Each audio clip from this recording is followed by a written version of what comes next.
Anime की starting में हम दो बीस्ट गर्ल को देखते हैं जो कि आपस में बात करते हुए जा रहे होते और तभी उनके ऊपर से एक प्लेन गुजरता है। फिर हमें जापान के कुछ हाई स्कूल स्टूडेंट्स के बारे में बताया जाता है जो कि बहुत ही ज्यादा टैलेंटेड होते हैं। सबसे पहले हमें एक लड़की को दिखाया जाता है जो कि बहुत ही अच्छी इन्वेंशन कर रही होती है और उसका नाम रिंगो होता है। फिर हम एक और लड़की को देखते हैं जो कि दुनिया की सबसे स्ट्रॉन्गेस्ट सोल्जर होती है और वो वॉर में सभी सोल्जर को मार रही होती है। उसका नाम आयो होता है। और उसके बाद हम एक दूसरी लड़की को देखते हैं जो कि दुनिया की सबसे अच्छी डॉक्टर होती है और उसका नाम केंजाकी होता है। फिर हम एक लड़के को देखते हैं जो कि मर्चेंट होता है और वो इस दुनिया के 30% इकोनॉमी को मैनेज करता है और उसका नाम मसातो होता है। इसके बाद हम एक और लड़के को देखते हैं जो कि इस दुनिया में अपने मैजिक ट्रिक्स के लिए बहुत ही ज्यादा पॉपुलर होता है और उसका नाम अकात्सुकी होता है। फिर हम एक लड़की को देखते हैं जो कि निंजा क्लैन से होती है और वो इस दुनिया की सबसे अच्छी जर्नलिस्ट होती है। उसके बाद हम एक और लड़के को देखते हैं जो कि कम एज में ही जापान का प्राइम मिनिस्टर बन चुका होता है और वो इस दुनिया में सबसे अच्छा पॉलिटिशियन है और उसका नाम सुकासा होता है।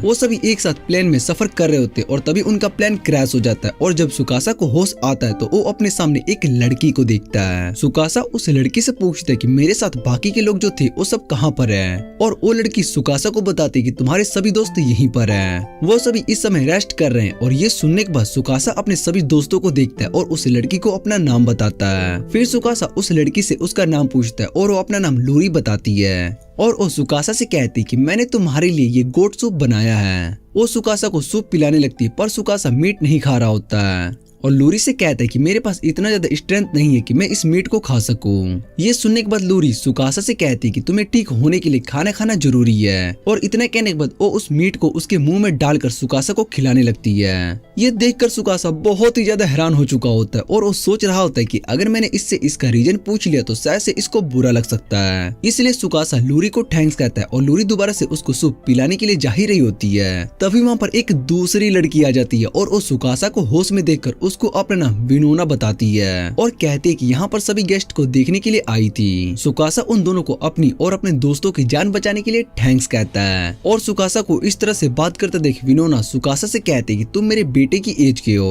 पर तुम्हारे मैनर्स बहुत ही अच्छे। और ये सुनने के बाद सुकासा हैरान हो जाता है और विनोना से कहता है कि तुम इतनी यंग हो और तुम्हारा एक बेटा भी है जो कि मेरी एज का भी है। फिर सुकासा विनोना के टेल और कानों की तरफ देखता है और विनोना से पूछते कि क्या ये असली टेल है। सुकासा विनोना के टेल को टच करता है और उसको पता चलता है कि ये तो असली टेल है और उसको समझ में नहीं आ रहा होता कि वो इस दुनिया में कैसे आ गया। विनोना सुकासा से पूछती है कि तुम सभी ने इतने अजीब कपड़े क्यों पहने हुए हैं और सुकासा विनोना से पूछते है कि क्या तुम्हें जापान कंट्री के बारे में पता है। ये सुनकर लूरी और विनोना दोनों बताते कि हमें इस कंट्री के बारे में नहीं सुना है और सुकासा ये सुनकर हैरान हो जाता है और उनसे पूछते है कि तुमने जापान के बारे में नहीं सुना है। फिर विनोना बताते कि हम तुमसे अलार्टिस्ट में बात कर रहे हैं और सुकासा सोचने लगता है कि हम शायद दूसरी दुनिया में आ चुके हैं। सुकासा लूरी से कहता है क्या तुम मुझे उस जगह पर लेकर जा सकती हो जहाँ पर तुम्हें हम सब मिले थे। फिर विनोना और लूरी सुकासा को उस प्लेन के पास लेकर आते हैं और सुकासा उस प्लेन को देखकर सोच रहा होता है कि इस प्लेन क्रैश में हम सभी भला कैसे बच गए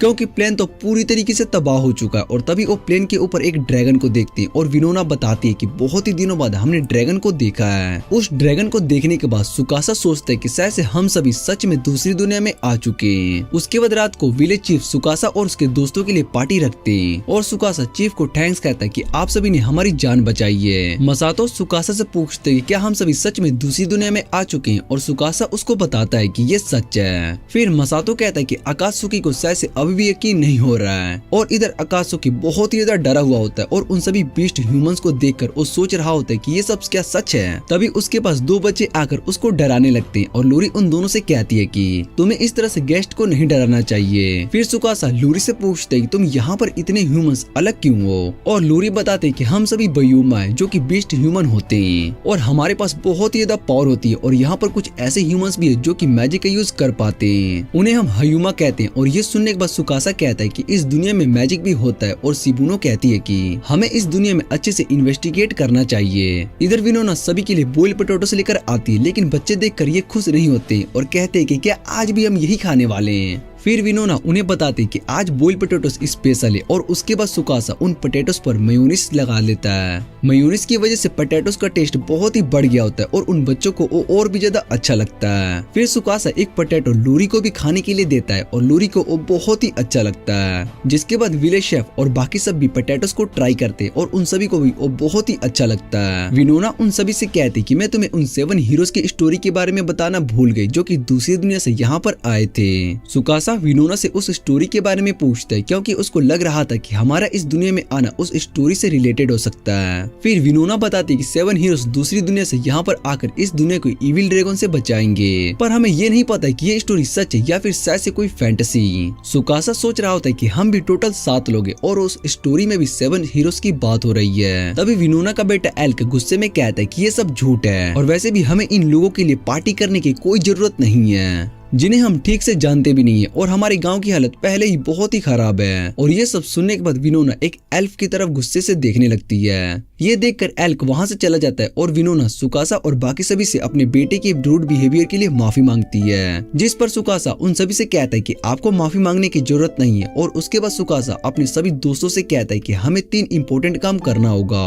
पहला, इस दुनिया के बारे में सारी इन्फॉर्मेशन निकालनी होगी जैसे मैजिक और बाकी सब। दूसरा, हमें अपनी दुनिया में वापस जाने का रास्ता ढूंढना होगा और लास्ट में इस गांव की हालत को ठीक करना होगा जो कि पैसों की कमी है, जिस पर बाकी सभी मान जाते हैं क्योंकि इस गांव के लोगों ने उनकी जान बचाई होती है और उसके लिए बहुत ही कुछ किया होता है। अगले दिन रिंगो सुकासा को उसका फोन देती है और उससे कहती है कि मैंने सभी के फोन को मॉडिफाइड कर दिया है जिससे कि हम सब उसका यूज कर पाएंगे। और वो सुकासा को बताती है कि कल मैं अपने प्लान के पास गई थी और मेरा रिएक्टर अभी भी काम कर रहा है, मैं उसे दोबारा से बना सकती हूँ। फिर रिंगो का एआई बताता है कि हमें उस जगह पर जाकर बॉक्साइट मिले हैं जिसका यूज करके हम एल्यूमिनियम बना सकते हैं। और रिंगो बताती कि मेरे पास पूरा ब्लूप्रिंट है, बस हमें कुछ ही मटेरियल्स की जरूरत होगी। जिस पर सुकासा कहता है कि मटेरियल्स के लिए कुछ मर्चेंट से बात करना होगा और तभी वो दोनों नाइट्स को देखते हैं। फिर वो दोनों वहाँ पर आते हैं और नाइट्स विनोमा से मीट और अल्कोहल मांग रहे होते हैं। नाइट विनोमा से कहते हैं कि हम सभी तुम्हारी सेफ्टी करते हैं इसलिए तुम्हें हमारी बात माननी होगी। विनोमा मना करते हुए कहते हैं कि हमने पहले ही एम्पायर को टैक्स दे दिया और इस तरह से तुम सभी दोबारा से टैक्स नहीं ले सकते हो। जिसे सुनने के बाद वो नाइट अब विनोमा के साथ जबरदस्ती करने के लिए जा रहा होता है। तभी सुकासा उस नाइट का हाथ पकड़ लेता है और उससे कहता है कि तुम्हें यहाँ से चले जाना चाहिए। नाइट सुकासा से कहता है कि तुमने एम्पायर के नाइट को चैलेंज किया और इसलिए तुम्हें इसकी सजा मिलेगी। फिर वो और बाकी सभी नाइट्स अपनी स्वॉर्ड निकाल लेते हैं और वो इंपीरियल उन पर अटैक करने के लिए कहते हैं, पर शिनोबु और केंजाकी उन सभी को पहले ही मारकर नीचे गिरा दिया होता है। ये देखकर इंपीरियल नाइट्स गुस्सा हो जाता है और वो सुकासा पर अटैक करने लगता है, लेकिन सुकासा उसके सभी अटैक से बच जाता है और उसको उठाकर नीचे पटक देता है और उससे कहता है कि तुम्हें अगर अपनी जान बचानी है तो यहाँ से चले जाओ। और सभी नाइट्स डर के मारे वहाँ से जाने लगते हैं और कहते हैं कि हम वापस से बदला लेने के लिए जरूर आएंगे। शिनोबु सुकासा से कहती है कि वो किंग को सारी बात बता देंगे और हमारे लिए प्रॉब्लम हो सकती है। फिर सुकासा बताता है कि मैंने पहले ही सब कुछ प्लान कर लिया और वो सभी किंग को कुछ भी नहीं बताएंगे। इधर नाइट्स कह रहे होते कि हम इंपीरियल को जाकर सब कुछ बता देंगे और उसके बाद किंग इन्हें मारने का ऑर्डर देंगे और हम सभी इनको मार देंगे। लेकिन तभी वहाँ पर आकात्सुकी आ जाता है और उसको वहाँ पर हवा में उड़ता देख वो सभी नाइट्स डर चुके होते हैं। वो कहते हैं कि हवा में सिर्फ हाई लेवल का मेज ही उड़ सकता है और वो भला ये मेज इस गांव में क्या कर रहा है। फिर आकात्सुकी उन सभी से कहते हैं कि मुझे उस गांव के लोगों ने बचाया है, इसलिए अगर तुमने उन्हें परेशान करने के बारे में सोचा भी तो मैं तुम सभी को मार दूंगा। उसके बाद आकात्सुकी अपने सर को हवा में उड़ाने लगता है और ये देखकर नाइट्स बहुत ही ज्यादा डर चुके होते हैं और वो आकात्सुकी से कहते हैं कि हम इस बारे में किंग को कुछ भी नहीं बताएंगे, इसलिए तुम हमें कुछ भी मत करना। और आकात्सुकी सुकासा को बताता है कि उसने सब कुछ अच्छे से हैंडल कर लिया। सुकासा सभी से कहता है कि हम सभी एक साथ मिलकर काम करेंगे और वापस से अपनी दुनिया में जाने का रास्ता ढूंढ लेंगे। अगले दिन मसातो और एल्क दोनों कैपिटल के अंदर अपने गुड्स को सेल करने के लिए आए होते हैं, पर कंपनी के ओनर्स उन्हें अच्छा प्राइस नहीं कर रहे होते हैं, इसलिए मसातो उन्हें रिजेक्ट कर देता है और वहाँ से जाने लगता है और कहता है कि हम किसी और बायर को अपने गुड्स और मैं इस कंपनी को 1 वीक के अंदर तबाह कर दूंगा और बहुत ही ज्यादा पैसा बनाकर दिखाऊंगा। एल्क ये सुनकर हैरान हो जाता है और दूसरी तरफ गाँव में आकात्सुकी सभी बच्चों को अपना मैजिक दिखा रहा होता है और सभी उसके मैजिक को देखकर बहुत ही ज्यादा इंजॉय कर रहे होते हैं। लूरी सुकासा से कहते हैं कि तुम सभी की इस गांव के लोगों ने हमारी जान बचाई है, इसलिए हम इस गांव को अच्छा बनाना चाहते हैं और बाकी सभी गांव वालों के काम में मदद कर रहे होते हैं। सुकासा लूरी को मेयोनीज बनाना सिखाता है और लूरी बहुत ही ज्यादा खुश थी क्योंकि उन्हें अब कुकिंग के लिए बहुत ही सारी रेसिपी के बारे में पता चल चुकी होती है, पर उनके पास सप्लाईज की कमी होती है और वो सोच रही होती है कि क्या एल्क और मसातो के साथ अच्छे से बिहेव कर रहा होगा। फिर वहाँ पर विनोना आती है और कहती है कि कैपिटल में जो ट्रेडिंग कंपनी का ओनर है वो हमें गुड्स के बदले में बहुत ही कम प्राइस देता है। ये सुनने के बाद सुकासा उन्हें बताता है कि मसातो उन सभी को अच्छे से हैंडल कर लेगा और वैसे भी वो एक बहुत ही अच्छा मर्चेंट है। इधर मसातो एक एल्फ को बिजनेस परमिट दिखाता है और उसको देखकर एल्फ बहुत ही ज्यादा हैरान हो जाता है और उससे पूछता है कि तुम्हें ये परमिट कैसे मिला। फिर वहाँ पर शिनोबू आ जाती है और मसातो एल्फ से कहता है कि इस कैपिटल में सिर्फ एक ही ट्रेडिंग कंपनी है और ये बात बहुत ही अजीब है और यहाँ पर कोई कंपनी नहीं है। मैंने शिनोबू को इस बारे में पता लगाने के लिए कहा और फिर मुझे पता चला कि ट्रेडिंग कंपनी का ओनर यहाँ के मेयर को बहुत ही सारे पैसे देता है। फिर मैंने मेयर से इस बारे में बात करी और उन्हें मुझे परमिट देना पड़ गया और उसके बाद शिनोबू वहाँ से चली जाती है। मसातो एल्क से कहता है कि अब हमें अपने स्टॉक्स को इंक्रीज करना होगा और ये सुनने के बाद एल्क उन दोनों से कहता है कि हम यहाँ पर अपने गुड्स को बेचने के लिए आए थे तो भला हमें स्टॉक्स की क्या जरूरत होगी और मसातो उस पीछे छोड़ दूंगा। मसातो एल्क से कहता है कि मैं तुम्हें बिजनेस के बारे में सब कुछ बताने वाला हूँ जिससे कि तुम खुद पैसा अर्न करना शुरू कर दोगे। तभी वहाँ पर वो छोटी बच्ची आती है जो कि कुछ देर पहले उन सभी की बातें सुन रही होती है और वो मसातो से कहती है कि वो भी उसको भी बिजनेस के बारे में बताए क्योंकि वो भी पैसा अर्न करना चाहती है और मसातो उसको अपने साथ रखने के लिए मान जाता है। ये देखकर एल्क मसातो से कहता है कि तुमने इसको हमारे साथ क्यों ज्वाइन किया और मसातो बताता है कि मैंने इसकी आंखों पर पैसा अर्न करने का जुनून देखा है। फिर वो उस लड़की से उसका नाम पूछता है और वो अपना नाम रो बताती है और मसातो रो से कहता है कि पहले तुम्हारे लुक्स को ठीक करना होगा। उसके बाद वो रो के लिए कुछ अच्छे कपड़े बाय करता है और वो तीनों एक कैफे में आ जाते हैं जहाँ पर मसातो कुछ लोगों को बिजनेस में ज्वाइन करने के लिए कहता है और वो सभी मना कर देते हैं और कहते हैं कि हमारे पास परमिट नहीं है, जिस वजह से हम अपने गुड्स मार्केट में 400 कॉइन में सेल करता है जिससे कि उसका बहुत ही ज्यादा प्रॉफिट होता है और तुम मेरी कंपनी में अपने गुड्स को सेल कर सकते हो और तुम्हें बस मुझे अपनी अर्निंग का 10% ही देना होगा। अगर तुमने अपने गुड्स को 400 कॉइन में सेल किया तो तुम्हें मुझे 10% बिना पैसे दिए इतने स्टॉक्स मिल जाएंगे। और अगले दिन मसातो ये देखकर हैरान हो जाता है कि उनके पास बेचने के लिए बहुत ही ज्यादा गुड्स आ चुका होता है, वो भी बिना पैसे दिए। और मसातो उन्हें बताता है कि बिजनेस में पैसों से ज्यादा ट्रस्ट और जरूरत होती है। अगर तुम अपने बिजनेस पार्टनर को ट्रस्ट दिला रहे हो कि ये बिजनेस उनके लिए प्रॉफिट है तो वो तुम्हें जरूर ज्वाइन करेंगे क्योंकि उन्हें भी इससे प्रॉफिट होगा। और मसातो एल्क से पूछते है कि अब हमें क्या करना चाहिए, जिस पर एल्क कहता है कि हमें सभी गुड्स को सेल करके यहाँ से जाना होगा।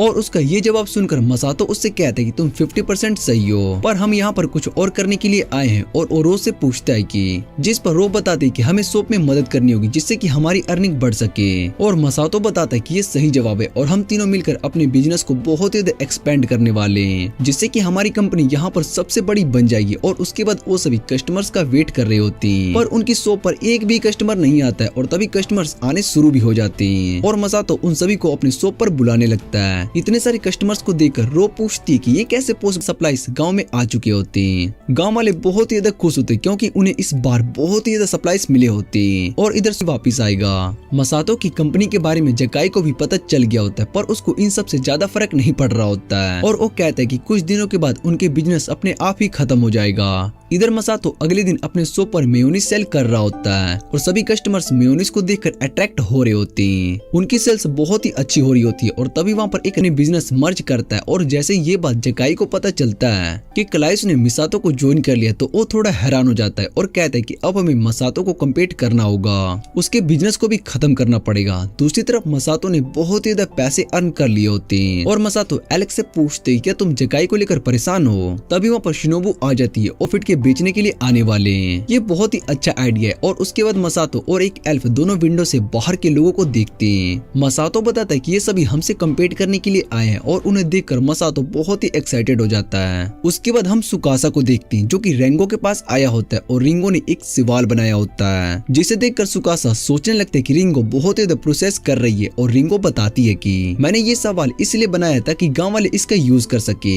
सुकासा रिंगो से कहता है कि ये उसके बहुत ही काम आ सकते हैं और सुकासा रिंगो को अरेस्ट करने के लिए कहता है क्योंकि वो बहुत ही दिनों से काम कर रही होती है। रिंगो सुकासा से पूछती है कि क्या तुम यहाँ पर किसी काम से आए थे, जिस पर सुकासा रिंगो से कहते हैं कि वो काम इतना इम्पोर्टेंट नहीं है और अभी तुम्हें अरेस्ट करने की जरूरत है। और फिर सुकासा वहाँ से जाने लगता है और वो देखता है कि स्नोफॉल शुरू हो रही है जिस वजह से यहाँ पर ठंड और भी ज्यादा बढ़ जाएगी। और गाँव में सुकासा देखते है कि लोगों को यहाँ ठंड से कुछ ज्यादा फर्क नहीं पड़ रहा है और ये बात उसको इंटरेस्टिंग लग रही होती है। दूसरी तरफ जकाई अपने लोगों से कहते कि तुम सिटी के सारे गोड्स को खरीद लो, और वो सोचता है कि मेरे पास इतने ज्यादा पैसे हैं कि मैं उनका यूज करके मसातो के बिजनेस को तबाह कर दूंगा। तभी जकाई का आदमी उसको बताता है कि कोई हमें अपने गुड्स को नहीं बेच रहा है। ये सुनकर जकाई हैरान हो जाता है और वो मसातो के शॉप पर आता है, जहाँ पर वो सभी गाँव वालों से कहते हैं कि वो उनके गुड्स के बदले में बहुत ही अच्छे ऑफर देगा, पर कोई भी उसकी इस ऑफर के लिए मान नहीं रहा होता है। और मसातो जकाई को बताते हैं कि तुम इन गाँव वालों के साथ चीट कर रहे थे। ये सभी बहुत ही मुश्किल से अपने गुड्स को लाते और उन्हें गुड्स ट्रांसफर करने के लिए बहुत ही ज्यादा पैसे भी देना पड़ता था, लेकिन तुम उनके गुड्स के बदले में बहुत ही कम पैसे दे रहे थे और तुमने ट्रेवलिंग मर्चेंट का यूज करके कोई भी चीट किया है। इसलिए मैंने उन सभी मर्चेंट से 3 साल का कॉन्ट्रैक्ट बना लिया, जिससे कि वो अब मेरे साथ काम करने वाले।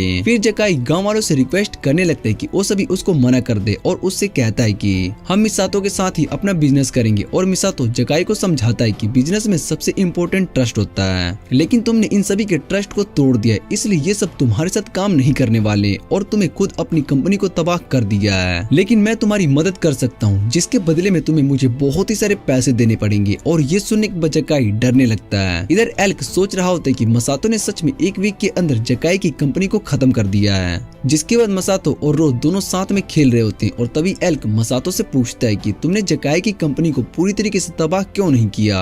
फिर मसातो बताता है कि अगर मैं उसकी कंपनी को तबाह कर देता तो आगे चलकर हमें नुकसान होता, क्योंकि हमारे पास अभी इतने सारे रिसोर्सेस नहीं है कि हम उन मर्चेंट के साथ बिजनेस कर पाए। इसलिए मैंने उन सभी मर्चेंट को वापस से जकाई के पास भेज दिया। और एल्क मसातो से कहता है कि तुमने तो कहा था कि बिजनेस में सबसे इम्पोर्टेंट ट्रस्ट है, लेकिन तुम अब खुद उन मर्चेंट के ट्रस्ट को तोड़ रहे हो। जिस पर मसातो एल्क को बताता है कि मैंने झूठ कहा था और वैसे भी जिस दुनिया से मैं यहाँ पर आया हूँ वहाँ पर मुझे सभी बिजनेसेस डेविल के नाम से जानते हैं। और वो मसातो की बात सुनकर खुश हो जाती है। तभी वहाँ पर कुछ लोग आ जाते हैं और वो मसातो से कहते हैं कि तुमने हमारी चीजों को अपने साथ रखा है। पर मसातो को समझ में नहीं आ रहा होता कि आखिर वो किस चीज की बात कर रहे हैं। तभी वो लोग आकर रो को पकड़ लेते हैं और उसको अपने साथ लेकर जाने लगते हैं। फिर वो अपना पास्ट याद करने लगती है कि किस तरह से उसके और उसके पेरेंट्स को पकड़कर उन्होंने स्लैब बनाकर रखा गया था। इसलिए वो डिसाइड करती है कि एक दिन वो बहुत ही सारे पैसे अर्न करके अपने पेरेंट्स को आजाद करेगी। रो मसातो से कहती है कि वो उसको बाय कर ले और बाद में रो पैसे अर्न करके मसातो को वापस दे देगी। तभी उनमें से एक रो पर पीछे से अटैक करने वाला होता है, लेकिन मसातो उसके मुंह पर पैसों का बैग मारता है और उससे कहता है कि मैंने रो को खरीद लिया, इसलिए तुम यहाँ से जा सकते हो।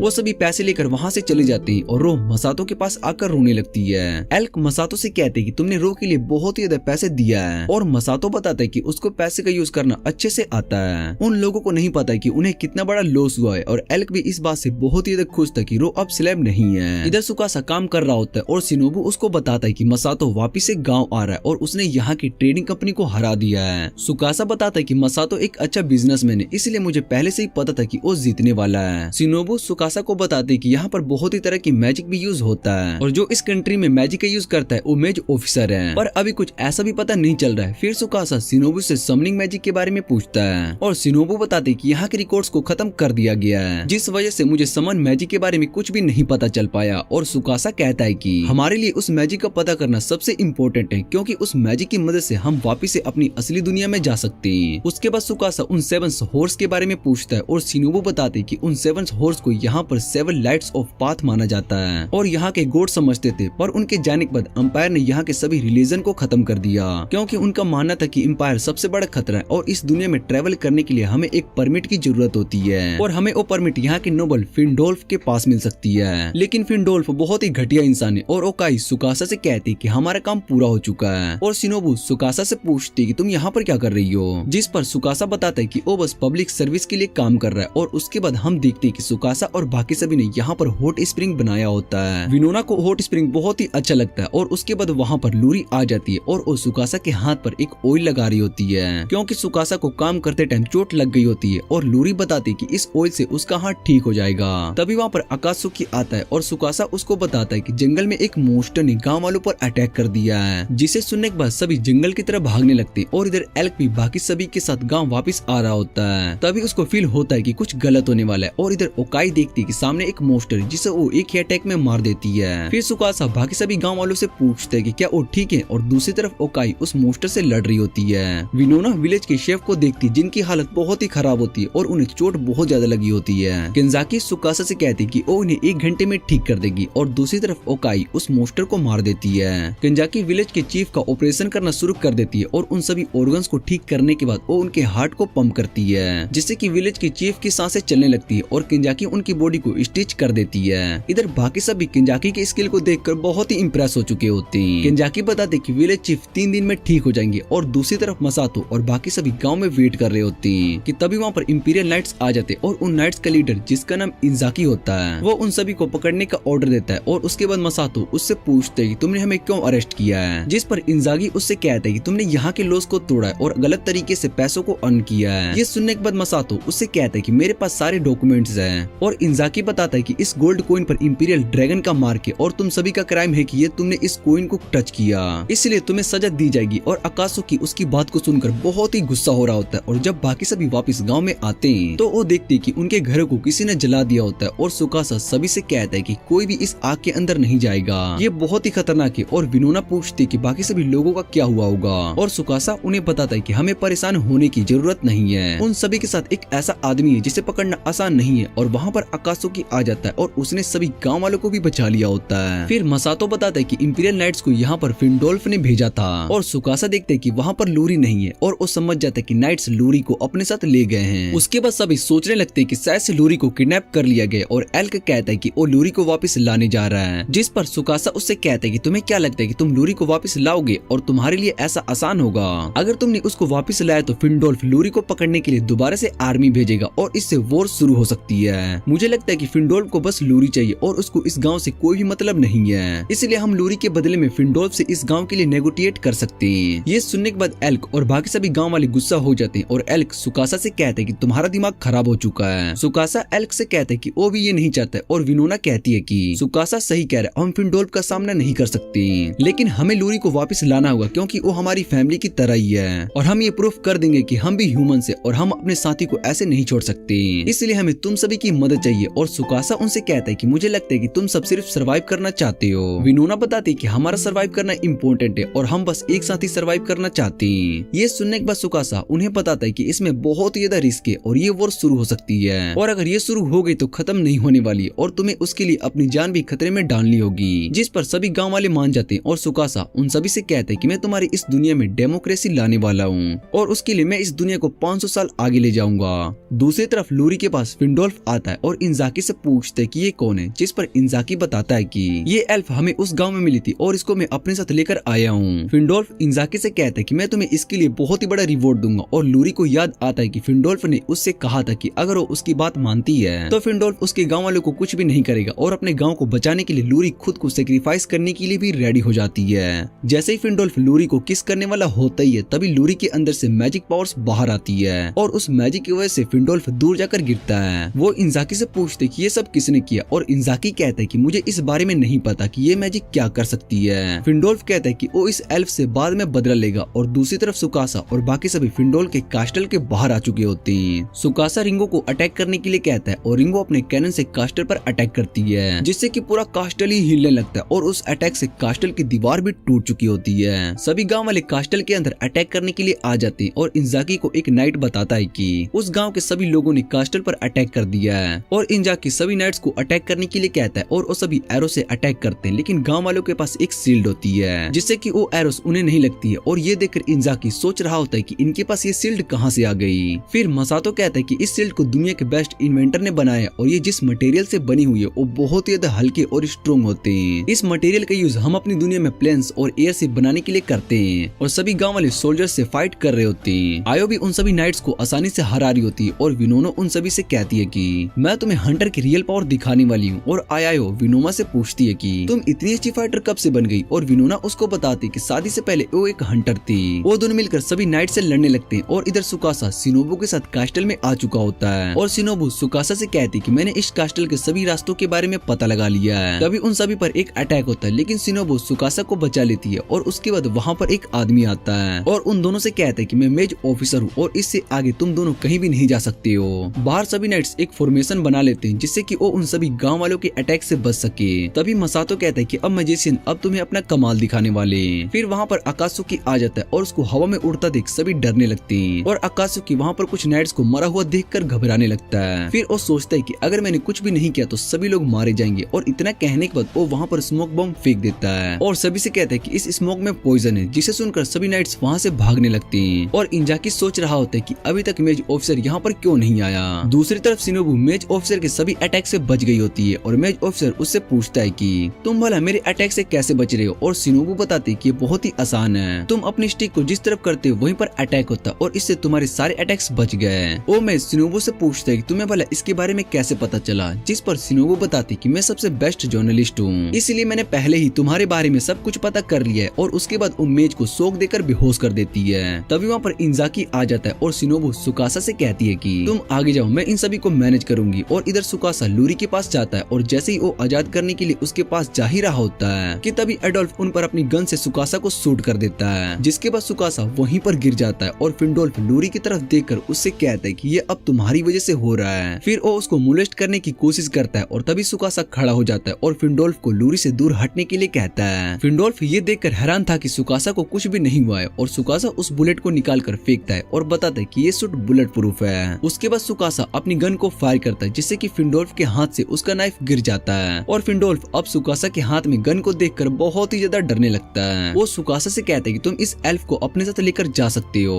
और तो और मैं तुम्हें पैसे भी दूंगा और कभी भी गांव वालों और तुम पर अटैक नहीं करूंगा। जिसे सुनने के बाद सुकासा उससे कहता है कि तुमने हमारे कास्टल में आके बहुत ही तबाही की है और इतना सब होने के बाद हम तुम्हें माफ नहीं करेंगे, इसलिए तुम्हें छोड़ना ठीक नहीं होगा। और इतना कहने के बाद वो एडल्फ को शूट कर देता है, जिससे कि वो मरने नहीं वाला है। और फिर सुकासा लूरी को फ्री करता है और तभी लूरी की आंखें ग्लो करने लगती है और वो सुकासा से कहती कि मैंने तुम्हें इस दुनिया में समन किया है, इससे आगे तुम्हें खुद रास्ता ढूंढना होगा। और सुकासा समझ जाता है कि ये आवाज किसी और की है। फिर वो सोचने लगते कि इस दुनिया में हमें लूरी ने समन किया है। और उसके बाद लूरी होश में आती है और सुकासा से पूछती है कि तुम यहाँ पर क्या कर रहे हो। सुकासा बताता है कि वो और गांव के सभी लोग यहाँ पर तुम्हें बचाने के लिए आए हैं। और लूरी कहती कि मैंने शायद से फिर से गांव वालों को प्रॉब्लम में डाल दिया। इतना कहने के बाद वो रोने लगती है और सुकासा उसको समझाता है कि ऐसा कुछ भी नहीं है, सभी गांव वालों के लिए तुम बहुत ही इम्पोर्टेंट हो, इसलिए वो तुम्हें अकेला नहीं छोड़ने वाले। और इधर सभी गांव वाले इस वॉर से जीत गए होते हैं। और फिर सुकासा लूरी को बाहर लाता है। सभी लूरी को देखकर खुश हो जाते हैं और सुकासा सोचता है कि इस दुनिया में चेंज लाने के लिए हमें यहाँ पर एक गॉड क्रिएट करना होगा। अगले दिन कैपिटल के अंदर एक ट्रक आती है और उसको देखकर सभी बहुत ही हैरान हो चुके होते हैं कि ये भला क्या चीज है। फिर वो ट्रक का रूफ ओपन होता है और वहाँ पर एक स्टेज बन जाता है और सभी आयो और कंजाकी को देखकर हैरान हो जाते हैं। उन्होंने बनी कॉस्ट्यूम पहना होता है और रिंगो अपने एआई से प्लेन शुरू करने के लिए कहती है। फिर अकात्सुकी वहाँ पर आ जाता है और वो सभी लोगों से कहता है कि उसका नाम गॉड अकात्सुकी है और वहाँ पर मैजिक सभी को दिखाना शुरू कर देता है। अकात्सुकी अपने मैजिक से वहाँ के टायर को भी गायब कर देता है और ये देखकर सभी लोग हैरान हो जाते हैं और सोचने लगते कि ये बहुत ही स्ट्रॉन्ग मैजिशियन है। दूसरी तरफ लूरी और विनोना दोनों मिलकर मेयोनीज बना रहे होती हैं। फिर मसातो उन सभी लोगों को अपनी मेयोनीज देता है और जब लोग रो को मेयोनीज को खा रहे होते हैं तो बहुत ही उसकी तरफ अट्रैक्ट हो रहे होते हैं। इधर मसातो सुकासा से कहता है कि अकात्सुकी अच्छे से मैजिक परफॉर्म कर रहा है और सुकासा बताता है कि हमारे डेमोक्रेसी का प्लान शुरू होने के लिए मैंने अकात्सुकी को गॉड बनाने के लिए कहा, जिससे कि हम यहाँ के रिलीजन को एक तरफ ला सके और जब हम वापस अपनी दुनिया में जाएंगे तो सभी लोगों को यहाँ पर पॉलिटिकल पावर देंगे, जब तक यहाँ पर लोग हमसे उस स्टोरी 7 हीरोज की तरफ मांगेंगे। दूसरी तरफ शिनोबू और एल्फ दोनों साथ में दूसरे कैपिटल की ओर जा रहे होते हैं। शिनोबू एल्फ को बताती है कि हमें सुकासा ने एक इम्पोर्टेंट मिशन के लिए भेजा है जिसे हमें पूरा करना होगा। सभी लोगों को उन 7 हीरो पर यकीन होना शुरू हो गया था। और इधर हम कैपिटल के मेयर्स को देखते हैं जो कि बहुत ही ज्यादा डरे हुए होते हैं। वो सोच रहे होते कि मुझे अपनी फैमिली के साथ यहाँ से जाना होगा वरना वो लोग मुझे जिंदा नहीं छोड़ेंगे, क्योंकि कैपिटल में अब से उनका राज चलने वाला है। फिर वहाँ पर सुकासा मेड के कपड़ों में आ जाता है, जिसे देखकर मेयर हैरान हो जाती हैं और सुकासा मेयर से कहते हैं कि मुझे आपकी मदद चाहिए। मैं चाहता हूँ कि आप यहाँ पर सभी नोबल्स फैमिलीज मिलकर मेरी मदद करें और इससे किंगडम की डेमोक्रेसी लाएं। अगले दिन मेयर सभी लोगों को 7 हीरोज के बारे में बताता है और उन सभी से कहता है कि आज से ये किंगडम पर राज करने वाले हैं। ये सुनकर सभी खुश हो जाते हैं और कुछ सोल्जर्स भी इस बारे में बात कर रहे होते हैं, पर उनका लीडर कुछ भी नहीं कहता है। और उसके बाद सुकासा और बाकी सभी मीटिंग कर रहे होते हैं, जहाँ पर सभी सुकासा की मेड ड्रेस वाली फोटो को देखकर हंस रहे होते हैं। सुकासा उन सभी से कहता है कि तुम्हें अब रेस्ट करना चाहिए और वैसे भी तुम सभी ने बहुत ही ज्यादा काम किया है। अकात्सुकी कहता है कि वो भी मैजिक दिखाकर थक चुका है और सुकासा उन सभी से पूछते कि हमें अब आगे क्या करना चाहिए। केंजाकी बताती कि उसके पास मेडिकल रिसोर्सेस बहुत ही ज्यादा कम है, इसलिए हमें पहले मेडिकल रिसोर्सेस को बढ़ाना चाहिए और सुकासा इसके लिए मान जाता है। फिर सुकासा आयो से कहते हैं कि तुम्हें अकात्सुकी को गार्ड करना होगा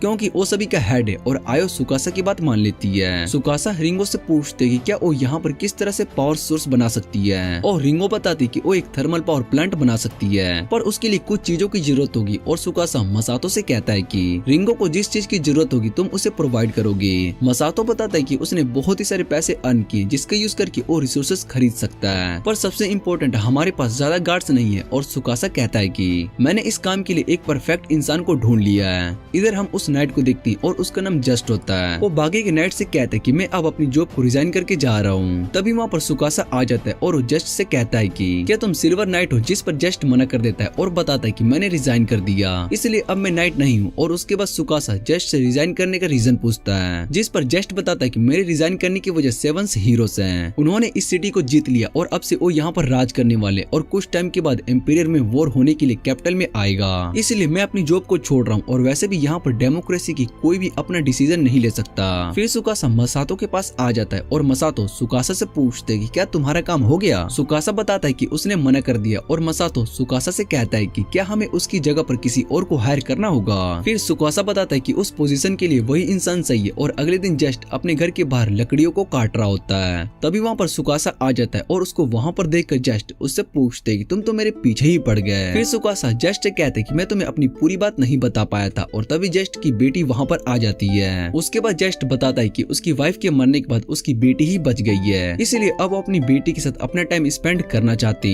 मैंने सोल्जर बनने का डिसीजन भी ले लिया था क्योंकि मैं अपनी बेटी को प्रोटेक्ट करना चाहता था और अब मैं चाहता हूँ कि अपना बचा हुआ टाइम अपनी बेटी के साथ रहूं। इसलिए तुम कमांडर की पोस्ट पर किसी और सोल्जर को सिलेक्ट कर लो। और वैसे भी यहाँ पर बहुत ही सारे सोल्जर्स उस पोजीशन के लिए लायक हैं। वो सभी मेरी तरह सेल्फिश नहीं होंगे। जिस पर सुकासा जस्ट से कहता है कि तुम सेल्फिश इंसान नहीं हो। जब कैपिटल मुश्किल में था तब तुमने सोल्जर बनकर कैपिटल को प्रोटेक्ट करने के बारे में सोचा और तुमसे अच्छा सोल्जर कमांडर की पोजीशन के लिए कोई भी नहीं हो सकता है। अगर तुम मेरी मदद करने के लिए मान जाते हो तो मैं तुमसे प्रॉमिस करता हूँ कि मैं आने वाले टाइम में यहाँ पर डेमोक्रेसी अच्छे से लाऊंगा, जिसके बाद सभी लोग अपने राइट्स को चुन सकेंगे और तुम्हारी बेटी भी सेफ रहेगी। ये सुनने के बाद जस्ट सुकासा की बात मान लेता है। दूसरी तरफ कुछ लोग 7 हीरोज के बारे में बात कर रहे थे कि वो लोग यहाँ पर सभी से झूठ बोल रहे हैं। सुकासा उनकी बात सुन लेता है और वो सोचता है कि कुछ लोगों को हम पर शक होगा और जरूरी होगा, इसलिए हमें इस रूमर्स को फैलने से रोकना होगा। और फिर हम सुनोबो को देखते हैं जो कि कैफे में काम कर रही होती है और वहाँ एक सोल्जर से पूछती है कि क्या वो 7 हीरोज यहाँ पर अटैक करने के लिए आएंगे। वो सोल्जर बताता है कि 7 हीरोज अकेले नहीं है, उनके साथ बहुत ही सारी ऑर्गेनाइजेशन मिलकर काम कर रही है और उनमें से एक मैजिशियन भी है जो कि बहुत ही ज्यादा स्ट्रॉन्ग है। और इधर एल्क सुनोबो के आने का वेट कर रहा होता है और फिर सुनोबो वहाँ पर आ जाती है और एल्क पूछती है कि तुमने कुछ इन्फॉर्मेशन मिली, जिस पर एल्क बताता है कि उसको ज्यादा कुछ पता नहीं चला, बस इतना ही पता चला कि विंटर्स के बाद से ये सभी कैपिटल की ओर जाने वाले हैं। सिनोबु उससे ड्यूक के बारे में पूछती है और एल्क बताता है कि वो बहुत ही ज्यादा स्ट्रॉन्ग है। ये सुनने के बाद सिनोबु उससे कहते हैं कि हमें ड्यूक से मिलने के लिए जाना चाहिए और एल्क उसकी बातों को सुनकर हैरान हो जाता है। फिर सुकासा सभी नोबल के साथ मीटिंग करता है जहाँ पर वो सभी से कहते हैं कि मैं यहाँ पर कास्ट सिस्टम को पूरी तरीके से खत्म करने वाला हूँ, किसी को भी इस आइडिया से प्रॉब्लम नहीं होता है। और उसके बाद मेयर अपने काम को पूरा करने के बाद वहाँ से जा रहे होती। फिर वो सुकासा से कहते हैं कि तुम्हें भी रेस्ट कर लेना चाहिए क्योंकि तुम बहुत ही टाइम से काम कर रहे हो। सुकासा को ऐसे काम करता देख ऐसा लग रहा होता है कि हीरोज को रेस्ट करने की जरूरत नहीं होती है और सुकासा बताता है कि एक बार यहाँ का सारा काम पूरा हो जाए तो वो रेस्ट कर लेगा। दूसरी तरफ विलेज चीफ ठीक हो गए होते हैं और वो केंजाकी को अपनी जान बचाने के लिए थैंक्स कहते हैं और केंजाकी बताता है कि वो एक डॉक्टर है जिसका काम लोगों को ठीक करना है, इसलिए वो सिर्फ अपना काम कर रही है। विनोना विलेज चीफ से कहती कि आपने बहुत ही सारे फाइट्स को मिस कर दिया, जिस पर चीफ कहते हैं कि वो आगे आने वाले फाइट के लिए बहुत ही ज्यादा एक्साइटेड है। और ये सुनने के बाद केंजाकी उन्हें बताती है कि आपको अभी थोड़े टाइम तक रेस्ट करने की जरूरत है। तभी वहाँ पर रो आ जाती है जिसकी हालत बहुत ही खराब होती है और वो खाना खाने के बाद वापस ठीक हो जाती है। केंजाकी रो से पूछती है कि तुम इतनी परेशान क्यों हो, जिस पर रो बताती कि मसातो ने मुझे टेबल्स याद करने के लिए कहा है पर वो मुझे याद नहीं हो रहे। और विनोना और चीफ रो से कहते हैं कि हमें भी टेबल्स नहीं आते लेकिन हम बहुत ही ज्यादा स्ट्रॉन्ग हैं, जिस पर रो बताती है कि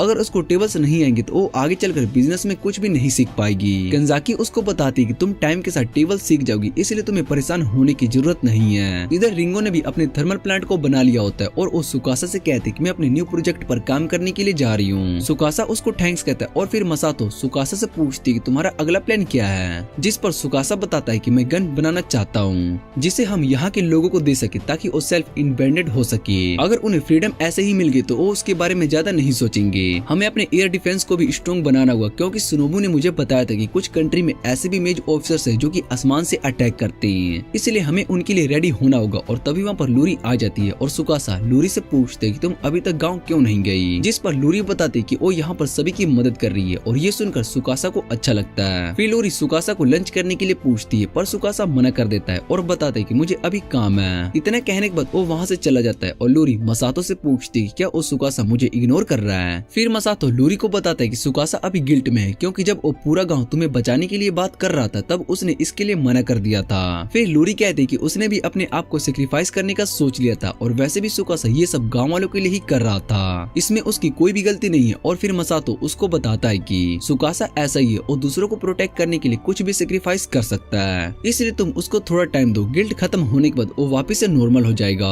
इधर सुकासा अभी भी काम कर रहा होता है और उसके पास एक नोबल आकर उससे कहते हैं कि अब आपको रेस्ट कर लेना चाहिए। जैसे सुकासा अपनी जगह से उठता है तो उसको चक्कर आना शुरू हो जाता है और वो सोचने लगता है कि शायद से मैंने कुछ ज्यादा ही काम कर लिया है, मुझे रेस्ट करने की जरूरत है। और तभी बाहर लूरी आ जाती है और वो सुकासा से पूछती है कि क्या वो अंदर आ सकती है, जिस पर सुकासा मना कर देता है और बताता है कि मैं अभी रेस्ट करने के लिए जा रहा हूँ। और ये सुनने के बाद लूरी अंदर आ जाती है। वो सुकासा से कहती है कि तुम्हें गिल्ट में रहने की जरूरत नहीं है, तुम्हें वो सब सिर्फ गाँव वालों को प्रोटेक्ट करने के लिए किया था, अगर मैं तुम्हारी जगह पर होती तो मैं भी यही डिसीजन लेती। और फिर सुकासा लूरी को बताता है कि उसने अपने डैड को मारा है। ये सुनकर लूरी हैरान हो जाती है और सुकासा बताते हैं कि उसके डैड भी एक बहुत ही बड़े पॉलिटिशियन थे और उन्हें देखकर मुझे बहुत ही प्राउड फील हुआ था, लेकिन बाद में मुझे उनकी सच्चाई का पता चल गया कि वो पॉलिटिक्स का यूज करके बुरे काम कर रहे हैं जिनसे काफी लोगों की जान जा चुकी है। और मैंने शिनोबु और मसातो की मदद से अपने डैड का सच सबके सामने लाया, जिसके बाद उन्हें अरेस्ट कर लिया गया। और मुझे ये नहीं पता था कि उनकी इस गलती के लिए उनको मौत की सजा दी जाएगी। मेरी मॉम भी मुझसे नफरत करना शुरू कर दी क्योंकि वो अपने हस्बैंड से बहुत ही ज्यादा प्यार करती थी और मेरी वजह से उनके हस्बैंड की मौत हो गई। लेकिन मैं कुछ भी नहीं कर सकता था क्योंकि जब मुझे इस बारे में पता चला कि मेरे डैड ने इतने सारे लोगों के साथ बुरा किया है तो मुझे ऐसा कदम उठाना पड़ा। और लूरी सुकासा की बात सुनने के बाद रोने लगती है और उसे कहती कि तुम इतने सालों से इस गिल्ड को अकेले ही लेकर रखे हुए हो। वो सुकासा से कहती कि मैं हमेशा तुम्हारा साथ दूंगी। और उसके बाद सुकासा लूरी की लैब पर अपना सर रखकर सोने लगता है। रिंगो ये सब देख लेती है और उसको ये सब अच्छा नहीं लगता है और वो इस बात से गुस्सा हो जाती है। दूसरी तरफ सभी हॉट स्प्रिंग में बात ले रहे होते और तभी वहाँ पर केंजाकी आ जाती है और इधर अकात्सुकी आयो से कहते कि तुम मेरी प्राइवेसी में नहीं आ सकती हो, जिस पर आयो उससे कहते कि तुम हम सभी की हेड हो इसलिए तुम्हें प्रोटेक्ट करना मेरी जिम्मेदारी है। इधर वो बहुत ज्यादा परेशान थी क्योंकि उसको टेबल्स याद नहीं हो रही होती। और फिर आयो और बाकी सभी उसको बताते हैं कि शुरू में उन्होंने भी बहुत ज्यादा प्रैक्टिस करी थी और अपने काम को सीखने के लिए तुम्हें भी थोड़ा टाइम लगेगा। और वो पूछते कि उन्होंने अपने गोल्स को कैसे अचीव किया, जिस पर आयो उसको बताते कि तुम्हें बस एक इंप्रेशन की जरूरत है कि ऐसी चीज जो तुम्हें पसंद है। फिर उसके बाद वो अपने पेरेंट्स को याद करती है और बताती है कि मुझे सबसे ज्यादा पैसे अच्छे लगते हैं। अकात्सुकी उसको बताता है कि तुम मल्टीप्लाई करते टाइम सिर्फ पैसों के बारे में ही सोचो। और उसके बाद रो आसानी से मल्टीप्लाई करना सीख जाती है। अगले दिन रो दोबारा से सैड होती है और केंजाकी रो से पूछती है कि अब इसको क्या हुआ है, जिस पर आयो बताती कि मसातो ने जब इसको डिवीजन सीखने के लिए कहा। रो इस बात से बहुत ज्यादा सैड हो गई क्योंकि डिवीजन में वैल्यू कम हो जाती है तो वो सोच रही होती कि इससे उसके पैसे भी कम हो जाएंगे और उसको ये सब अच्छा नहीं लगता है। इधर एल्क और शिनोबु एक विलेज में आए होते जहाँ पर विलेजर्स उनका अच्छे से वेलकम कर रहे होते और उन्हें अपने घर में लंच भी कराते हैं। शिनोबु वहाँ पर बहुत ही इंजॉय कर रही होती है और बहुत ही सारा वाइन भी पिए जा रही होती है। और फिर शिनोबु इस विलेज के बारे में पूछती है, जिस पर मेलिंडा की मदर बताते कि ये सब यहाँ की लॉर्ड की वजह से हो रहा है, हमारे इस गांव को बहुत ही अच्छे से वो ध्यान रखते हैं और वो बहुत ही काइंड पर्सन है। जिसे सुनने के बाद शिनोबु सोचते है कि हमें उस लॉर्ड से मिलना चाहिए। फिर वो रूम में रेस्ट करने के लिए चली जाती है क्योंकि उसने बहुत ही सारी वाइन पी ली होती है। और मेलिंडा की मदर उन दोनों से कहती है कि जब तक तुम चाहो यहाँ पर रह सकती हो जब तक तुम्हारा मन करे। फिर मेलिंडा एलेक्स से कहती है कि तुम्हें इस गांव से जल्द ही चले जाना चाहिए क्योंकि ये गांव जैसा दिखता है वैसा बिल्कुल भी नहीं है। एल को उसकी बातें समझ में नहीं आती है और इधर मेलिंडा की मम उसको बुला लेती है। इधर एल कहते हैं कि ये गांव तो बहुत ही डेवलप है और भला 7 हीरोज के प्रपोजल को क्यों ही एक्सेप्ट करेगा। तभी शिनोबु उठकर एल को किस कर लेती है और ये देखकर एल बहुत ही हैरान हो जाता है और उससे कहता है कि तुम अभी नशे में हो। जिस पर शिनोबु उसको बताते है कि एक निंजा को नशे में डालना इतना आसान नहीं होता है। फिर वो एल को बताते है कि जब हम खाना खा रहे थे तो सब लोग हमें ही देख रहे थे और खाना नहीं खा रहे थे जबकि सबको बहुत ही भूख लगी थी। यहाँ तक कि उनकी हालत बहुत ही खराब हो रखी थी पर वो नॉर्मल प्रिटेंड कर रहे थे। उसके बाद वो एक एल को अपने साथ घर बेसमेंट में ले जाती है। वो एल से कहती कि मैंने इस गांव के बारे में पता लगाया और सच्चाई जानकर बहुत ही ज्यादा हैरान हो जाओगे। फिर बेसमेंट के अंदर एल्क वहाँ पर ह्यूमंस की डेड बॉडी को देखकर हैरान हो जाता है। शिनोबु बताते कि बाहर से आने वाले लोगों को मारकर उन्हें लूट लेते और खा जाते हैं। ये सुनकर एल्क शिनोबु से पूछते कि हमने भी अभी इंसानों को खाया था, जिस पर शिनोबु मना कर देती है और बताती कि वो एनिमल का मीट था। दूसरी तरफ गांव में नाइट्स लोगों को इन्फेक्शंस के लिए बुला रहे होते और उनके साथ उनकी लीडर जैन भी होती है। शिनोबु और एल्क दोनों छुपकर ये सब देख रहे होते और नाइट सभी गांव वालों को चेक करके वापस जाने के लिए कहते हैं, जिसके बाद सभी जा रहे होते हैं। और तभी नाइट मेलिंडा और उनकी मोम को रुकने के लिए कहता है और फिर वो मेलिंडा से कहता है कि तुम्हारे कपड़े गंदे हैं। ये सुनकर मेलिंडा और उसकी मोम दोनों हैरान हो जाते हैं और नाइट मेलिंडा से कहता है कि तुमने रूल को तोड़ा है। जीन बताती कि इस गाँव में गुस्ताव के लॉ को फॉलो किया जाता है लेकिन तुमने लॉ को तोड़ा है, इसलिए तुम्हें पनिशमेंट मिलेगी। और ये सुनने के बाद मिलिंडा और उसकी मॉम दोनों डर जाती है। नाइट मिलिंडा को पकड़कर उसे व्हिप से मारने के लिए जा रहा होता है। तभी मिलिंडा की मॉम जिन से कहते हैं कि वो उसकी बेटी की जगह उसको पनिशमेंट दे। जिन उससे कहते हैं कि तुम्हें स्माइल करना होगा और ये यहाँ के रूल है। जिसे सुनने के बाद मिलिंडा की मॉम स्माइल करने लगती है और दूसरी तरफ नाइट मिलिंडा को मारे जा रहे होते हैं, जिसे देखकर एलेक बहुत ही ज्यादा गुस्सा हो जाता है और वो कहता है कि हमें उसको बचाना चाहिए। जिस पर शिनोबू एलेक से कहते हैं कि तुम मेरे दुश्मन को बचाने की बात करो जबकि ये लोग हमें मारने वाले थे।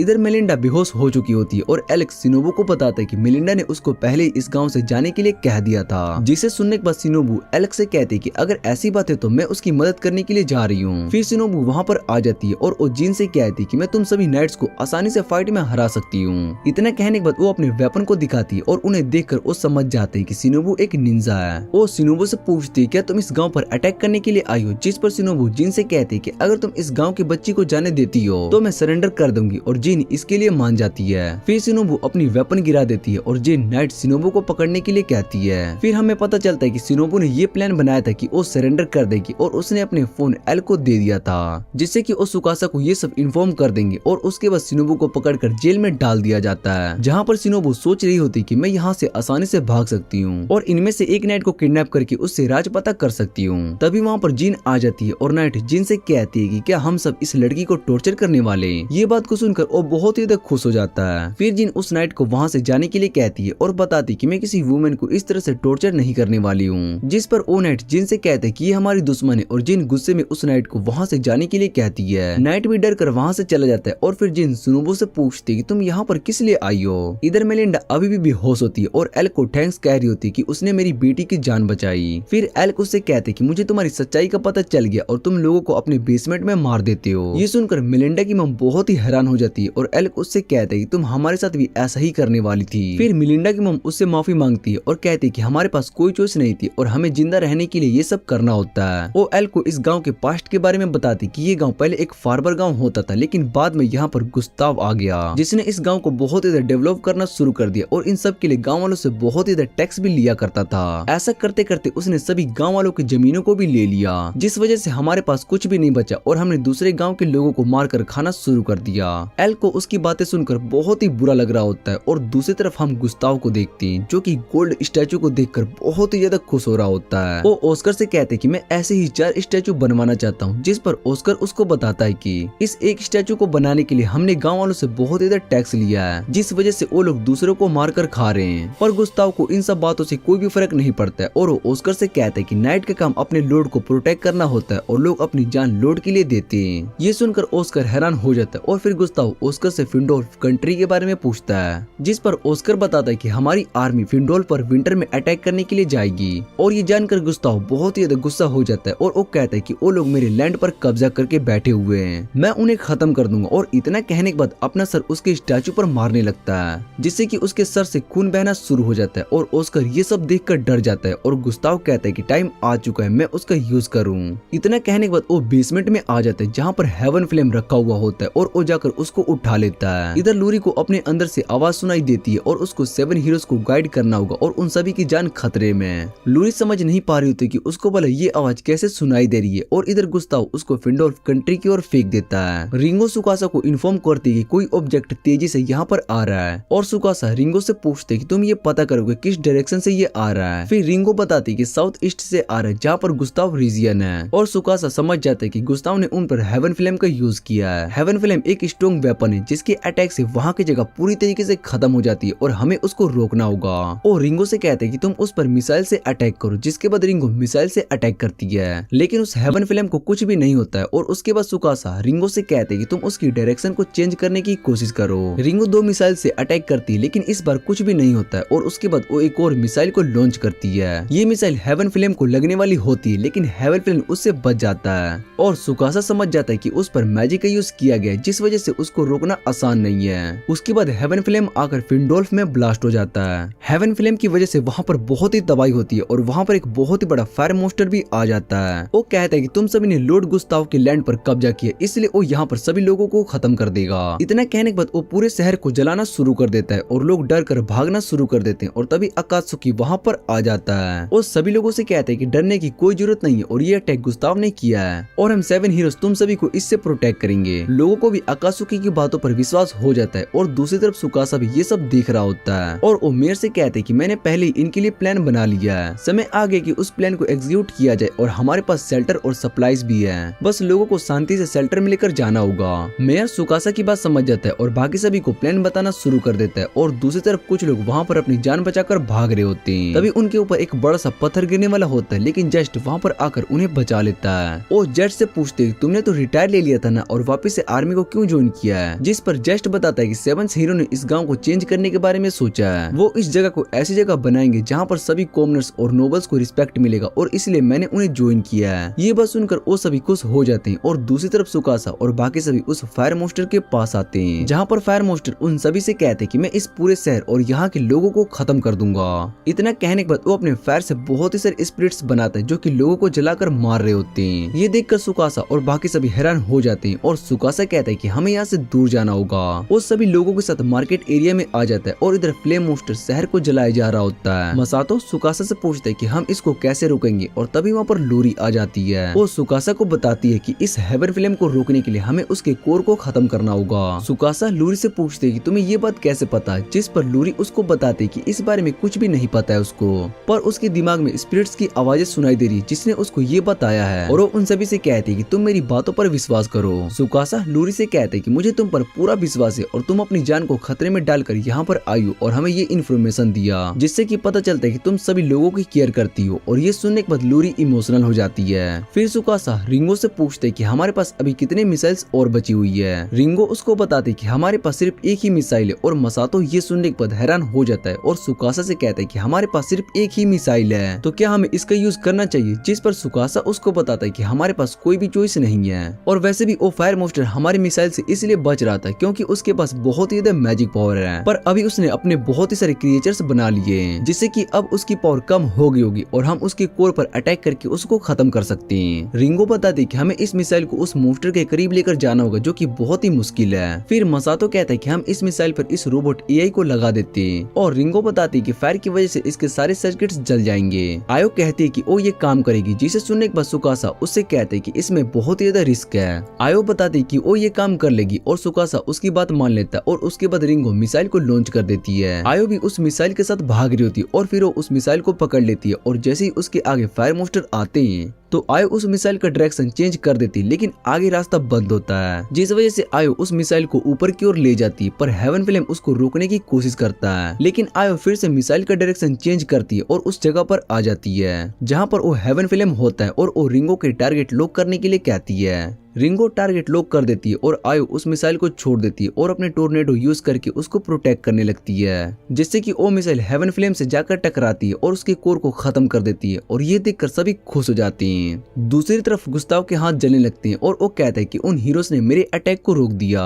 हम अब उन पर अटैक करने वाले और इधर सभी स्पिरिट्स आसमान में आ जाते हैं। और सुकासा लूरी से पूछते क्या तुम सच में इनसे बात कर सकती हो, जिस पर लूरी बताती कि उसको स्पिरिट्स की आवाजें सुनाई देती है और इस इंसिडेंट की जिम्मेदार खुद को मान रही होती है। सुकासा उसको बताता है कि इसमें तुम्हारी कोई भी गलती नहीं है और भले इस अटैक से कुछ लोगों की जान गई हो, पर हमने बहुत ही सारे लोगों को बचा लिया और हम वापस से शहर को ठीक कर देंगे। लूरी बताती कि उसके दिमाग में मैजिक से रिलेटेड बहुत ही सारी इन्फॉर्मेशन है, इसलिए वो मैजिक सीखना चाहती है जिससे कि वो सुकासा की मदद कर सके और सुकासा भी इसके लिए मान जाता है। अगले दिन अकात्सुकी सभी लोगों को बताता है कि उन्होंने गुस्साव के फायर मोस्टर को हरा दिया है। ये सुनकर सभी गांव वाले खुश हो जाते हैं और इधर सुकासा शिनोबु को हेवन फ्लेम के बारे में बता रहा होता है। शिनोबु सुकासा से कहती है कि उसको इस बारे में नहीं पता था कि गुस्साव हेवन फ्लेम का यूज इतनी जल्दी कर लेगा और वो इस बात के लिए उससे माफी मांगती है कि उसने सही टाइम पर सुकासा को इन्फॉर्म किया। सुकासा शिनोबु से कहती है कि तुम्हें इस बात को लेकर ज्यादा परेशान होने की जरूरत नहीं है। फिर वहाँ पर मसातो आ जाता है और वो सुकासा से पूछते है कि तुम किसकी बात कर रहे हो। सुकासा बताता है कि शिनोबु इस इंसिडेंट को लेकर बहुत ही ज्यादा परेशान है क्योंकि वो टाइम पर हमें इन्फॉर्म नहीं कर पाई। फिर वो मसातो से कहता है कि हमें लूरी के बारे में ज्यादा कुछ नहीं पता है कि वो कहाँ से आई है।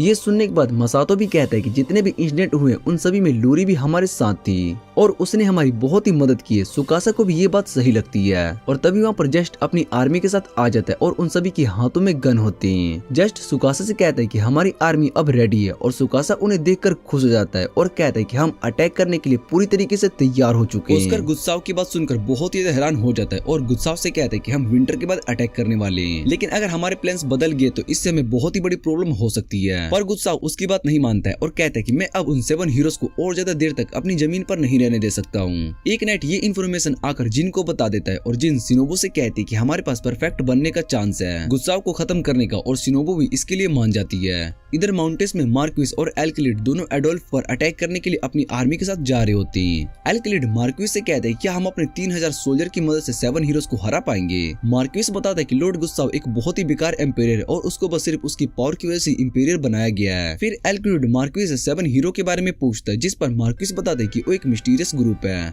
जो कि बहुत ही ज्यादा स्ट्रॉन्ग है, और उसके बाद वो सभी एक फ्रंट के पास आ जाते हैं जहाँ पर जस्ट अपनी आर्मी के साथ होता है। वो सभी को अटैक करने के लिए कहता है और सभी सोल्जर गन से अटैक करते हैं, जिससे कि मार्क्विस के सोल्जर्स मारे जा रहे होते हैं। ये देखकर मार्क्विस सभी को वापस चलने के लिए कहता है और सभी डायरेक्शन बदल लेते हैं। एक नाइट मार्क्विस के पास आता है और उससे कहता है कि हमारे बहुत ही सारे लोग मारे जा चुके हैं और अगर हम इस तरह से ही जाते रहे तो उन्हें लगेगा कि हम हार मान गए हैं। जिस पर मार्क्विस बताता है कि यही हमारा प्लान है और हम सभी दूसरी फोर्स से अटैक करने वाले और वो सभी हमें नहीं रोक पाएंगे। कुछ देर के बाद मार्क्विस अपनी फोर्स के साथ होता है और वो सभी आर्मर से कवर होते हैं, जिन पर गन का असर नहीं होता है, और मार्क्विस अटैक करने के लिए कहता है और जैसे ही वो सभी आगे बढ़ते तो वहाँ पर ब्लास्ट होता है। ये देखकर मार्क्विस हैरान हो जाता है और उसको कुछ भी समझ में नहीं आता है कि ये अटैक कैसे हुआ। फिर जस्ट याद करता है कि सुकासा ने उसको बताया था कि मार्क्विस आर्मी उनके गन से बचने के लिए हैवी आर्मर का यूज करेंगे, इसलिए उसने पहले से ग्रेनेड बनाकर रखे हैं जिसके यूज करके हम उन्हें हरा सकते हैं। और इधर सभी ग्रेनेड का यूज करके मार्क्विस की आर्मी को हरा देते हैं। जस्ट कहता है कि सुकासा ने जैसा बताया था सब वैसे ही हो रहा है, और इधर मार्क्विस और एल्काइड दोनों वहाँ से भागने के बारे में सोच रहे होते हैं। दूसरी तरफ गुस्ताव अपनी आर्मी को रेडी कर चुका होता है और वो उन सभी से कहता है कि हमें फिंडोल पर अटैक करके सभी 7 हीरोज को खत्म करना होगा जो कि हमारी कंट्री पर कब्जा करके रखे हुए हैं। और तभी गुस्ताव पर एक एरो से अटैक होता है जिससे कि वो बच जाता है। गुस्ताव देखते है कि वो अटैक जिन ने किया था और उसके साथ शिनोबू भी होती है। जिन अपने सभी सोल्जर से अटैक करने के लिए कहती है और इधर सभी सोल्जर अपने रियल फ्लैग दिखाने लगते हैं और बताते हैं कि वो किस साइड है। इधर रिंगो सोच रही होती है कि सुकासा का प्लान बहुत ही अच्छे से वर्क कर रहा है, और इधर मार्क्विस और अल्काइड दोनों अपने नेशन तक चले जा चुके होते हैं। इधर मार्क्विस और अल्काइड दोनों परेशान होते हैं, तभी उनके नेशन पर अटैक हो जाता है और वहाँ पर रिंगो के डीमंस आ जाते हैं जो उन्हें सरेंडर करने के लिए कहते हैं, और मार्क्विस सरेंडर करने के लिए मान जाता है। फिर रिंगो पूछती है कि क्या शिनोबू अपने प्लान को एक्सिक्यूट कर पाई होगी, और दूसरी तरफ गुस्ताव अपने मेंशन में होता है। तभी वहाँ पर जिन और शिनोबू आ जाते हैं और जिन उससे कहते हैं कि बिना लोगों के कोई भी नेशन नहीं होता है, जिस पर गुस्साव कहते हैं कि नेशन के सभी लोग वहाँ के एम्पायर को ही सर्व करते हैं। और ये सुनने के बाद जिन शिनोबू से कहते हैं कि हमें अब इसको खत्म करना होगा। फिर वो दोनों गुस्साव पर अटैक करने के लिए आगे बढ़ते हैं और गुस्साव भी उन पर अपनी नाइफ से अटैक करता है, लेकिन वो उनके सभी अटैक से बच जाता है, पर जिन को एक अटैक लग जाता है जिससे कि वो नीचे गिर जाती है। गुस्साव उनसे कहते हैं कि तुम्हें खत्म करने के बाद मैं फिंडोल को भी तबाह कर दूंगा। शिनोबू जिन से पूछती है क्या वो अटैक करने के लिए रेडी है, जिस पर जिन हाँ कह देती है, और उसके बाद शिनोबू गुस्साव के पास जाके यो बम फेंक देती है जिसके अंदर से बहुत ही तेज लाइट बाहर निकलती है और गुस्साव को कुछ भी दिखाई नहीं दे रहा होता है। तभी जिन अपनी सोर्ड से उस पर अटैक कर देती है और गुस्साव से कहती है कि तुम अब हार चुके हो, पर गुस्साव उसकी सोर्ड को अपने मैजिक से जला देता है और शिनोबू गुस्साव पर अटैक करती है, लेकिन गुस्साव उससे बच जाता है और शिनोबू पर अटैक करता है। शिनोबू को भी अटैक लग जाता है और इधर जिन पीछे से गुस्साव पर अटैक कर देती है जिससे कि गुस्साव को बहुत ही चोट लगती है। फिर वो जिन पर अटैक करने के लिए जा रही होती है, लेकिन शिनोबू उसको बचा लेती है, पर वो अपने वेपन से जिमोर पर अटैक करती है जिससे कि वो जिमोर गुस्साव के आगे जाकर गिर जाता है और गुस्साव बहुत ही ज्यादा इंजर्ड हो चुका होता है। जिन कहती है कि क्या गुस्साव मर चुका होगा, और तभी गुस्साव उनसे कहते हैं कि मुझे मारना इतना आसान भी नहीं है। तभी वहाँ पर गुस्साव के ब्लड से एक मैजिक सर्कल बनने लगता है और शिनोबू जिन को लेकर उस मेंशन के बाहर आ जाती है। उस मैजिक की वजह से मेंशन ब्लास्ट हो जाता है और जिन शिनोबू से कहती है कि गुस्साव ने हमें मारने के लिए खुद को ब्लास्ट कर दिया। दूसरी तरफ 7 लाइट्स के मेंबर बाकी लोगों की मदद कर रहे होते हैं और इधर शिनोबू सुकासा को सारी बात बताती है, जिसे सुनने के बाद सुकासा शिनोबू से पूछते हैं कि तुम्हें क्या लगता है कि गुस्साव मारा गया होगा, जिस पर शिनोबू बताती है कि उसको इस बारे में कुछ भी नहीं पता, लेकिन वहाँ के लोगों ने रिलीजन में ये बात फैला दी कि गुस्साव मारा जा चुका है, जिससे कि सभी लोगों के अंदर से उसका डर चला जाए और वो अच्छे से अपनी लाइफ को जी सके। फिर शिनोबू सुकासा से कहती कि मैं भी उस रिलीजन पर नजर रखने के लिए जा रही हूँ। इधर मेयर्स मार्क्विस और अल्काइड के पास आते हैं और मार्क्विस उनके वेपन को देखकर कहते हैं कि ये सभी हमसे बहुत ज्यादा एडवांस हैं। फिर मेयर उन्हें बताता है कि सुकासा ने तुम्हारे प्लान्स के बारे में सब कुछ पहले ही पता लगा लिया था, और ये सुनने के बाद मार्क्विस कहता है कि ये काम तो सिर्फ एक गॉड ही कर सकता है, हम ह्यूमंस गॉड के आगे कुछ भी नहीं कर सकते, इसलिए उस 7 लाइट्स के साथ जुड़ने के लिए मान जाते हैं। दूसरी तरफ सभी मैसेज ले रहे होते हैं और शिनोबू उन्हें बताती है कि इस जगह पर क्वींस और रॉयल फैमिलीज के लोग आते हैं। वो सभी वहाँ पर बहुत ही एंजॉय कर रहे होते हैं और शिनोबू रिंगो को परेशान किए जा रही होती है। अकात्सुकी उन सभी को वहाँ पर देखकर बहुत ही अनकंफर्टेबल फील कर रहा होता है। इधर मसातो और सुकासा साथ में बैठे होते हैं और फिर सभी गर्ल्स मसाज लेने के लिए वहाँ पर आते हैं। अकात्सुकी को लड़की के कपड़ों में देखकर सुकासा और मसातो हंसने लगते हैं और मसातो उसका मजाक उड़ाता है। अकात्सुकी मसातो से कहता है कि क्या तुम्हें मार खाना है, और मसातो उससे कहता है कि मैं बस मजाक कर रहा था। सुकासा अकात्सुकी से कहता है कि आयो का तुम्हारे साथ रहना बहुत ही जरूरी है, इसलिए तुम्हें ये सब फेस करना होगा और वैसे भी तुम यहाँ पर सबसे ज्यादा इम्पोर्टेंट हो। फिर सुकासा लूरी के बारे में पूछता है और केंजाकी बताते कि वो मैजिक सीखने गई है और इधर लूरी अपने मैजिक से वाटर को कंट्रोल करना सीख रही होती है। मसातो कहता है कि लूरी हमारे बहुत ही काम आ सकती है, लेकिन अभी हमें एजर ब्रिगेड के बारे में सोचना चाहिए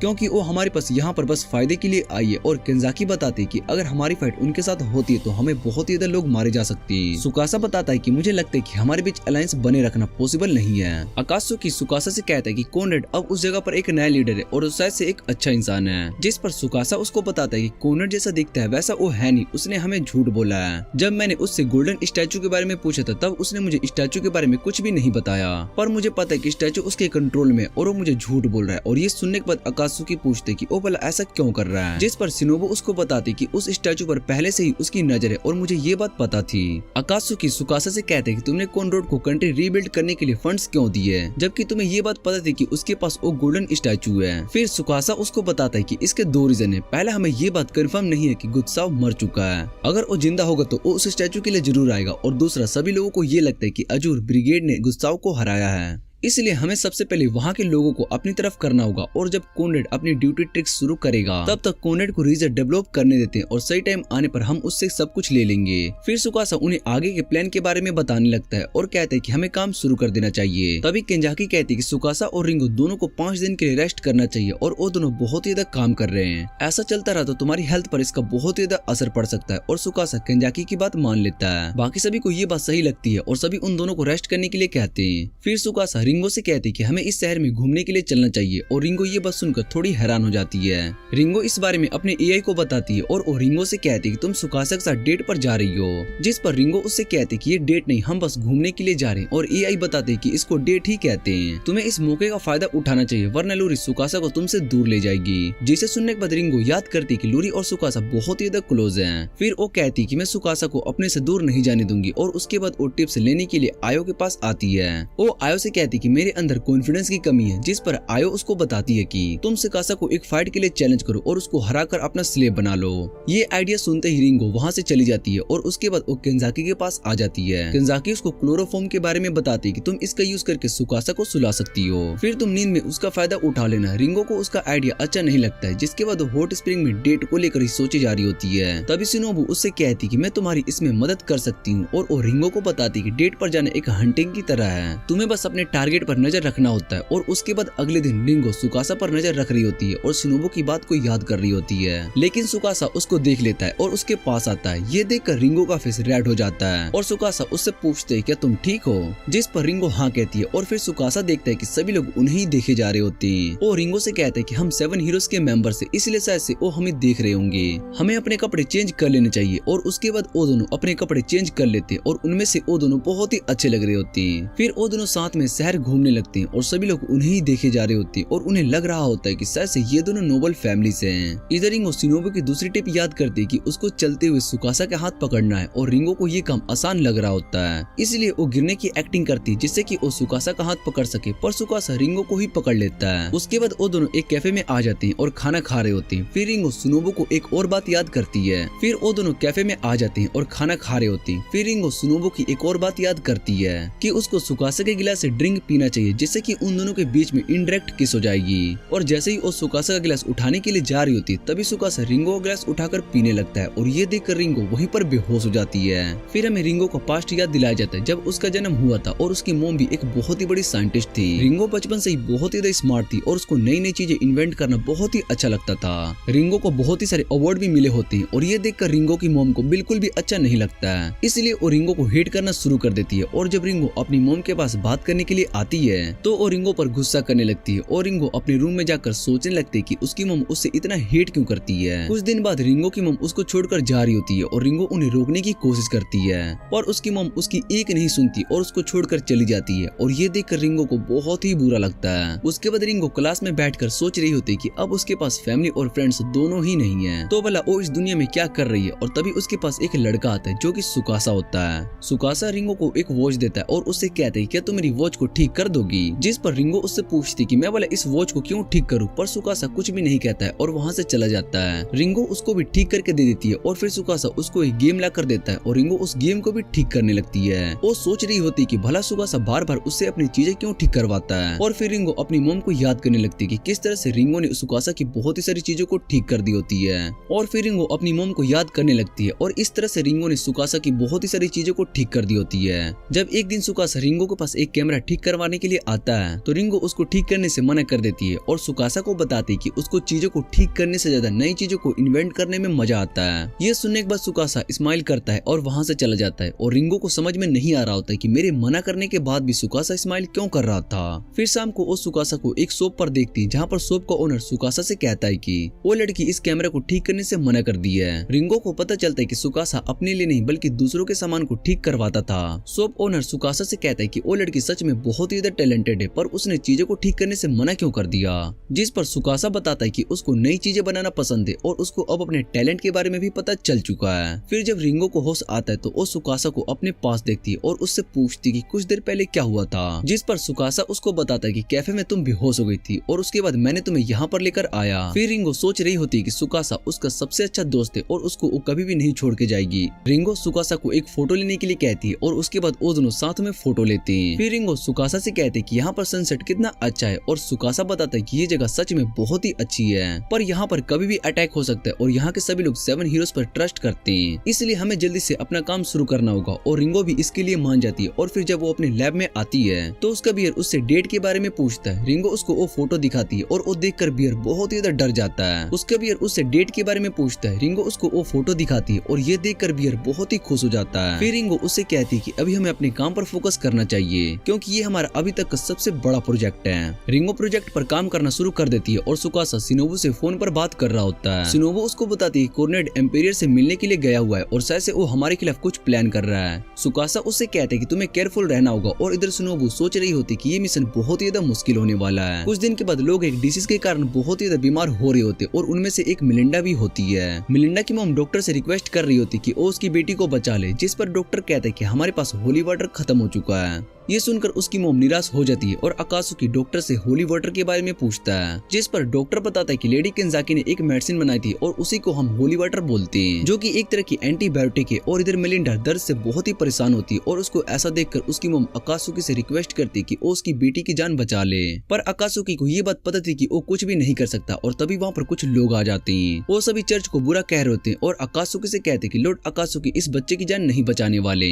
फिर डॉक्टर बताता है कि ये लोग गुस्सा मेडिकल गिल्ड से और उनमें से एक जिसका नाम सेरेन होता है। ये सुनने के बाद मिलिंडा की मॉम उससे रिक्वेस्ट करने लगती है और फिर वो अपने पास से एक मेडिसिन बाहर निकालता है और कहते हैं कि मैं इस मेडिसिन का यूज नहीं कर सकता हूँ क्योंकि लेडी केंजाकी ने हमारे इस मेडिसिन पर बैन लगा दिया है और अब अगर इस लड़की और यहाँ के सभी पेशेंट्स की मौत होती है तो उन सभी की मौत के जिम्मेदार 7 हीरोज ऑफ चर्च होने वाले। और तभी अकात्सुकी गुस्से में सभी से कहता है कि हम यहाँ के सभी पेशेंट्स को बचा लेंगे और केंजाकी इन सभी को अपने मेडिसिन से बचा लेगी। और तभी वहाँ पर केंजाकी आ जाती है और कहती है कि हम सभी पेशेंट्स को बचा सकते हैं। ये सुनकर वो तीनों हैरान हो जाते हैं और कहते हैं कि होली वाटर तो खत्म हो चुका है। फिर केंजाकी उन्हें कॉल दिखाते हुए कहते हैं कि इससे मेडिसिन बनाने वाला हूँ। जिसे सुनकर वो सभी हंसने लगते। फिर वो वहाँ से जाते हुए कहते हैं कि अगर तुम मेडिसिन बनाने में फेल हो गए तो तुम्हें हमारे मेडिसिन पर लगा बैन हटाना होगा। फिर केंजाकी मिलिंडा को बेहोश कर देती जिससे कि वो थोड़ी देर रेस्ट कर पाए और उसकी मॉम से कहती कि आपको अपनी बेटी के लिए होप रखना चाहिए जिससे कि वो ठीक हो जाएगी। और उसके बाद अकात्सुकी उससे कहते कि मैंने उस समय गुस्से में कुछ ज्यादा ही बोल दिया। आयो उससे कहती कि तुमने कुछ भी गलत नहीं किया। और अकात्सुकी केंजाकी से पूछते कि सच में वो कोल से मेडिसिन बना सकती है। केंजाकी हाँ कहती और उसके बाद वो सभी गार्डन में मेडिसिन बनाने के लिए आ जाते हैं जहाँ पर सारा सामान रखा हुआ होता है। अकात्सुकी केंजाकी से पूछती क्या हम सब मिलकर मेडिसिन बनाने वाले हैं, जिस पर केंजाकी बताती कि उसने रिंगो की मदद लेने के बारे में सोचा था लेकिन इस समय वो बड़े प्रोजेक्ट पर काम कर रही है इसलिए मैंने उसकी जगह पर किसी और को बुलाया। फिर वहाँ पर लूरी आ जाती है और केंजाकी बताती कि इस दुनिया में मैजिक भी एक टेक्नोलॉजी की तरह काम करती है। लूरी इस बात से खुश थी कि वो मेडिसिन बनाने में उनकी मदद कर सकती है और उसके बाद वो और केंजाकी मिलकर मेडिसिन बनाना शुरू कर देते हैं। कुछ देर के बाद वो मैजिकल पाउडर बना लेते हैं और उसके बाद वो सभी पेशेंट्स को मैजिकल पाउडर दे देते हैं जिससे कि वो वापस से नॉर्मल हो जाते हैं। और मिलिंडा और उसकी मॉम दोनों केंजाकी को थैंक्स कहती है। केंजाकी उनसे कहती कि ये सब उन्हीं की वजह से हुआ है और मिलिंडा ने अपनी बीमारी से खुद फाइट करी है और उसकी मॉम ने भी उसकी उम्मीद नहीं छोड़ी जिस वजह से अब मिलिंडा ठीक है। और ये बात सुनने के बाद सभी इमोशनल हो जाते हैं और केंजाकी देखती है कि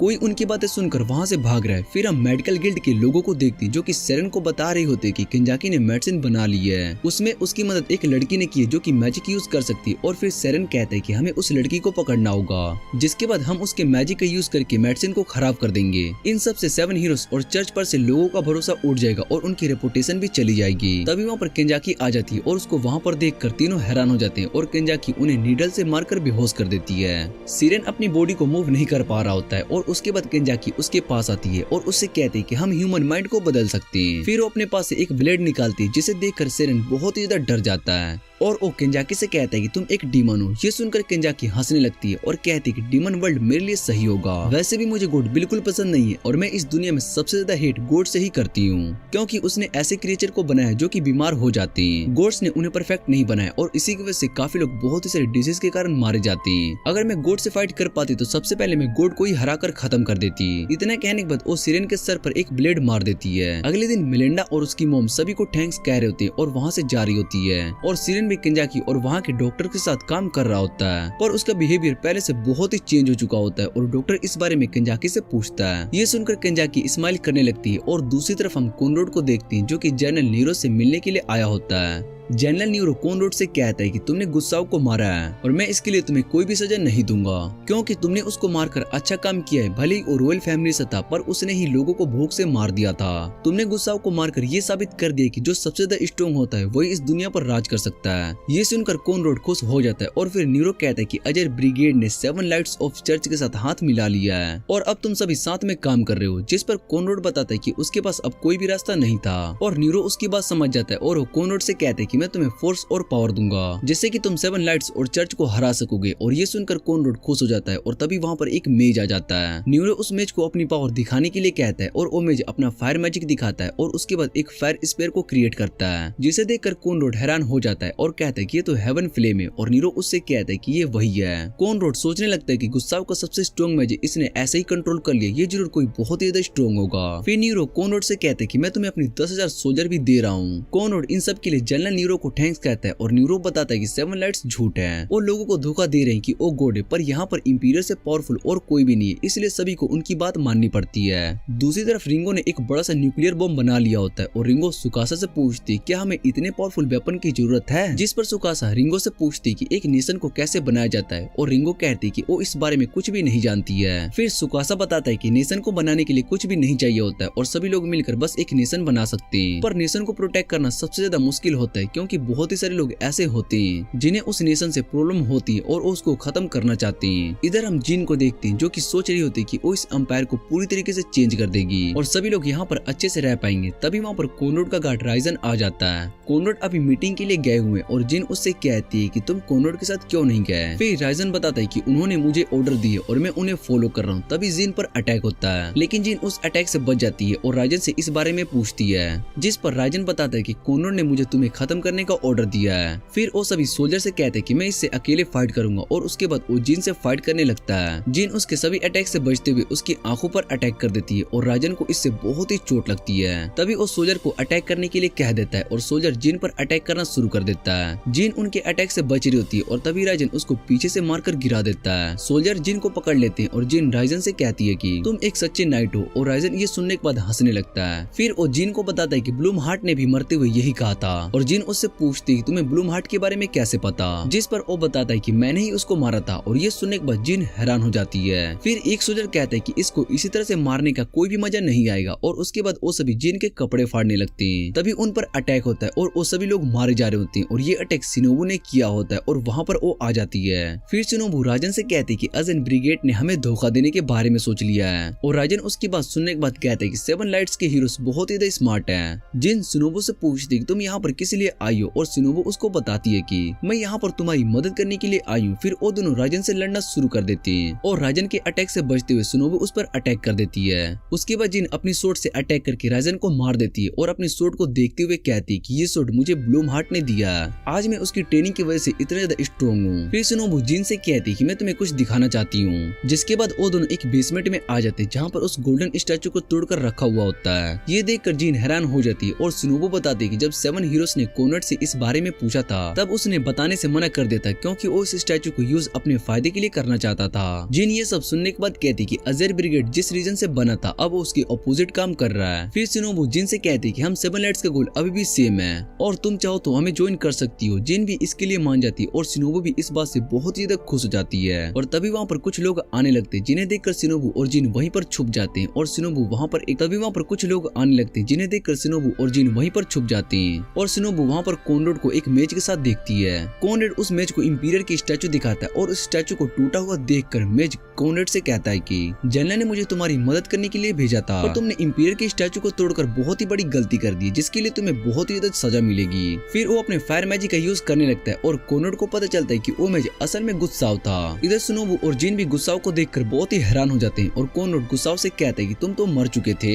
जिस पर गुस्साव कहता है कि अगर कोई भी उसके इंपीरियर के खिलाफ जाएगा तो मैं उसको मार दूंगा। इतना कहने के बाद वो कॉनरेड को वहीं पर जलाकर मार देता है। जिन गुस्साव के चेस्ट पर लगे क्रिस्टल को देखकर कहती है कि वो भला क्या चीज है और शिनोबू जिन से कहती है कि हमें यहाँ से निकलना होगा। गुस्साव अब वहाँ के सभी सोल्जर्स को मार रहा होता है और दूसरी तरफ जिन और शिनोबू दोनों उस जगह से निकल चुके होते हैं। फिर शिनोबू को सुकासा का फोन आता है और शिनोबू सुकासा की बात सुनने के बाद जिन से कहती है कि हमें जल्दी से इस जगह से जाना होगा। इधर गुस्साव पूरे कास्टल को अपने फायर मैजिक से तबाह कर रहा होता है और तभी एक बड़ी सी मिसाइल आकर वहाँ पर ब्लास्ट हो जाती है जिससे कि पूरे एरिया तबाह हो जाता है और उस ब्लास्ट को देखने के बाद जिन कहती है कि शायद से गुस्साव पहले से और भी ज्यादा पावरफुल हो चुका है, अब हम उसका सामना नहीं कर पाएंगे। और फिर शिनोबू उसको बताती कि ये अटैक असल में 7 हीरोज ने किया है। उसके पास इतनी पावर है कि वो फिंडोप से ही पूरी इंपीरियल कंट्री को तबाह कर सकता है और इधर मसातो और बाकी सभी भी उस ब्लास्ट को देख पा रहे होते हैं पर उन्हें कुछ भी समझ में नहीं आ रहा होता है। और तभी वहाँ पर सुकासा आ जाता है और वो उन सभी से कहता है कि आज से एक न्यू एरिया की स्टार्टिंग होने वाली है, अब हम खुद की करेंसी बनाने वाले। और उसके बाद वो रिंगो के पास आता है और रिंगो सुकासा से कहती है कि हमारा अटैक सक्सेसफुल था।